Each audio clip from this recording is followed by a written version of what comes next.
حفز النفس الكريمة تبتغي الجنات بحلول شهر الصوم والرحمات والرضوان روح تلألئ في السماء تجلل الرحمن وتعظم المولى القدير وتعبد المنان وتحفز النفس الكريمة تبتغي الجنات بحلول. Ini saya harus sampaikan karena ini penting dan harus sering disampaikan. Kita ini beragama Islam, kita bersyukur pada Allah, pijakannya Quran, pegangannya Quran, sunnah Nabi yang sahih menurut pemahaman salafus saleh, itu yang kita pegang. Dalam kita menjalani kehidupan ini, apakah kita berakidah, beribadah, berdoa, atau yang lainnya, semua aktivitas kehidupan kita itu harus kita kembalinya kepada Quran, kepada sunnah. Nah, banyak penyimpangan terjadi karena apa? Disebabkan mereka mengikuti tanpa ilmu. Ini yang terjadi dalam beragama, dalam beribadah, dalam berdoa, ngikuti orang, nggak punya ilmu, nggak punya dalil. Dalam kita beragama harus sumbernya dalil dari Quran. Quran sudah jelaskan semuanya ini. Dalilnya mana? Dalam kita beragama, hujahnya mana? Kita nggak boleh ikut apa yang kita nggak tahu. Nggak boleh kita ikut-ikutan kepada orang kalau kita nggak punya dalil. Nggak boleh dalam Islam. Antum lihat dalilnya. Antum catat, antum lihat. Yang pertama dalam surah Al-Isra, surah 17 ayat 36. Allah berfirman, wala taqfu ma laysa laka bihi ilmun inna sam'a wal basara wal fuada kullu ulaika kanu anhu mas'ula. Jangan kamu ikut apa yang kamu tidak tahu. Jangan kamu ikut apa yang kamu, karena sesungguhnya pendengaran, mata dan hati akan ditanya oleh Allah. Jadi kita dalam beragama ini jangan ikut-ikutan. Atau yang ngomong itu syekh, yang ngomong itu ustadz, yang ngomong itu kiai, yang kita tanya apanya? Dalilnya mana? Antum berdoa seperti ini, antum sholat seperti ini, antum berzikir berjamaah seperti, dalilnya mana? Dalil. Coba antum berusaha sebagai seorang muslim dan muslimah agak kritis gitu. Jangan ikut-ikutan dalam kita beragama. Sebab kalau enggak, kita akan sesat. Kita hidup hanya sekali. Dan yang kita inginkan semuanya, kita akan masuk surga. Jangan kita ikut-ikutan. Allah melarang kita, jangan kamu ikut apa yang kamu tidak tahu. Minta hujah, minta dalil. Orang ngomong begini, dalilnya mana? Ketika orang-orang Yahudi, ketika orang-orang Nasrani mengatakan kepada Nabi Muhammad SAW bahwa yang masuk surga itu Yahudi dan Nasrani. Kata mereka, Nabi, di depan Nabi SAW, orang Yahudi dan Nasrani mengatakan kepada Nabi Muhammad SAW tidak masuk surga kecuali orang Yahudi dan Nasrani. Bukan Nabi celah atau Nabi tanya. Nabi tanya apa? Dalil. Allah sebutkan dalam Al-Quran, dalam surah Al-Baqarah di ayat 111, surah yang kedua ayat 111. Allah berfirman, wa qalu la yadkhulul jannata illa man kana hudan aw nasara tilka amaniyuhum qul hatu burhanakum in kuntum sadiqin. Allah berfirman dalam surah Al-Baqarah ayat 111. Kalau yang bawa mushaf Al-Quran dilihat benar atau tidak itu. Wa qalu la yadkhulul jannata illa man kana hudan aw nasara tilka amaniyuhum qul hatu burhanakum in kuntum sadiqin. Mereka berkata tidak masuk surga kecuali orang-orang Yahudi atau Nasrani. Kemudian kata Allah kepada Nabi Muhammad SAW, qul, katakan kepada mereka, hatu burhanakum in kuntum sadiqin.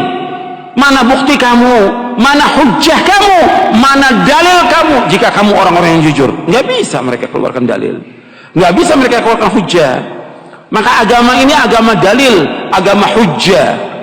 Ada nggak dalilnya? Dalam kita beragama, dalam kita mengamalkan, dalilnya adanya. Kalau nggak ada, jangan ikut. Siapapun dia, ustadz, syekh, atau imam, atau yang lain. Hatta Imam Syafi'i rahimahullah mengatakan demikian, kalau ada pendapatku menyalahi sunnah Rasulullah, buang pendapatku, ikuti apa? Ikuti sunnah Rasulullah SAW. Semua Imam Hanafi, Maliki, Syafi'i, Hambali semua mengatakan demikian. Kalau ada pendapatku menyalahi sunnah Rasul, buang pendapatku semuanya, ikuti sunnah Rasulullah Sallallahu Alaihi Wasallam. Dan nggak boleh bagi orang untuk mengambil pendapatnya imam kalau sudah ada sunnah Rasulullah Sallallahu Alaihi Wasallam. Semua pendapat, semuanya batal kalau dari sunnah Rasulullah. Semua pendapat. Idza warada al-athar batala an-nazar. Bila sudah datang athar, maka batal itu semua pendapat itu. Itu yang pertama yang harus kita perhatikan dalam kita beragama. Jadi hujah, dalil jangan ikut-ikutan. Hatta antum sudah, kan saya sudah mengikuti pemahaman salaf. Tetap dalilnya mana? Dalam beribadah, dalil. Yang kita minta dalil. Hujahnya mana? Contohnya mana? Ada nggak keterangannya? Kalau nggak ada, jangan. Bukan kata orang. Pendapat ustadz, pendapat guru, nggak bisa kita pegang. Yang kita pegang apa? Dalil. Kembalikan sekarang umat ini kepada dalil. Kembalikan umat kepada Quran. Kembalikan umat kepada sunnah. Bukan kepada pendapat kita. Nah, aturan pertama, kalau kita ingin pelajari bagaimana cara menunaikan ibadah dengan baik, aturan pertamanya kata pengarang buku ini bagus sekali kaidahnya. Maka ketahui dulu dalil ibadahnya. Ya, dalil itu landasan kita untuk menunaikan ibadah. Alasan kita untuk memulai melakukan aktivitas ibadah. Ya. Diseakan-akan kalau tidak ada dalil nggak usah dikerjakan. Jelas ya? Dipatokannya dalil dalam ibadah itu. Ya. Masya Allah, saking sayangnya Allah kepada kita, Allah dan Rasulnya tidak menginginkan kita lelah dalam beribadah. Ya. Nggak menginginkan demikian. Silakan cek di Quran itu jumlah ayatnya 6.236. Tapi ayat terkait hukum itu cuma 300 ayat. Kurang lebih 300 ayat. Berarti berapa persen itu? 5%. 10%-nya 600, ya kan? Setengahnya 300. 5% saja. Ya. Antum dikasih waktu 24 jam sehari. Sholatnya yang fardu cuma 5 waktu. Saya mau tanya sejujurnya ini ya, tapi jangan terlalu pesimis. Paling khusyuk sekali sholat berapa menit? Oke, taruhlah 10 menit. Tambah sunnahnya 1 jam misalnya. Di Allah cuma minta 1 jam dari 24 jam. Nah itu nggak usah ditambah-tambah. Nggak usah tambah-tambah. Makanya kaidahnya diikat dalam ilmu usul fiqih. Al-aslu fil ibadati haramun hatta yadulad dalilu ala amriha. Asal daripada ibadah nggak boleh dikerjakan kecuali ada dalil yang memerintahkan untuk mengerjakannya. Dalilnya perintah bukan larangan. Ya, supaya kita nggak capek. Salat subuh berapa rakaat? 2. Boleh nggak 3? Kan nggak ada larangannya. Silahkan antum cek ya di Quran, bahkan di hadis, semua hadis sahih bahkan hadis palsu sekalipun tidak pernah melarang menunaikan salat subuh 3 rakaat. Boleh nggak? Tetap nggak boleh karena kaidah ibadah bukan larangan, yang dicari perintahnya. Kalau larangan memang nggak ada, tapi perintahnya hanya 2 sudah. Jadi jangan terlampau soleh antum kerjakan 3, 4 itu keliru ya. Jadi sudah 2. Nah kebalikannya masalah dunia. Kalau dunia yang dicari jangan perintah ya. Al-aslu fi dunya atau al-aslu fil muamalah, asal daripada muamalah, asal daripada hal terkait dengan dunia itu mubahun, boleh, halal ya. Hatta yadulad dalilu ala tahrimiha, sampai muncul larangannya ya. Baik. Jadi kalau urusan dunia jangan cari dalil perintah, yang dicari larangan supaya nikmat kita menjalani kehidupan. Oh kalau urusan dunia misalnya mesti ada dalil, capek kita. Ini udah dikasih teh manis, begitu mau saya minum, dalilnya mana? Susah. Antum ke restoran kan, pesan jus alpukat, begitu mau dipesan, maaf, dalilnya pak, susah.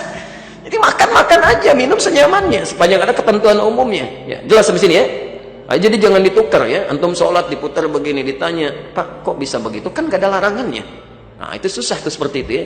Dikembalikan niat perintah, asal perintahnya.